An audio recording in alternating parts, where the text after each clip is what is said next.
maandag. Ik haat maandagen, dan gebeuren de raarste dingen. Treng. Ja, laat zal gaan beginnen. Treng. Hallo met kabouter Wesley. Hallo met kabouter Wesley. Wie is dit? Kabouter Wesley. Ik bel vanuit de verre toekomst. Ik geloof u niet. Je trekt 3 maal per dag aan je Oké, pik. ik geloof u. Zeg, kom eens af en breng een paar kaarten mee. Die mannen hier willen leren kleuren wiezen. Een onwaarschijnlijk spannend tijdreisavontuur later. Schoppen mee. Ja, wat is het nu? Schoppen of kleine miserie?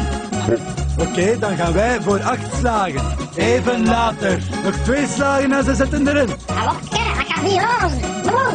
Ten eerste, het is troel. En ten tweede, je moet dat bij het begin van het spel zeggen. Achterlijke metten. Jesus Christ, een kabouter zet de toekomst connect die kaarten. Excuse. 114 punten. Ja, dat was gewoon. Zeg, wij gaan dan een keer terug naar het verleden, hè. Even later. Oei, te ver. Einde van dit leerrijke avontuur over de gevaarlijke combinatie van tijdreizen en kleurenwiezen.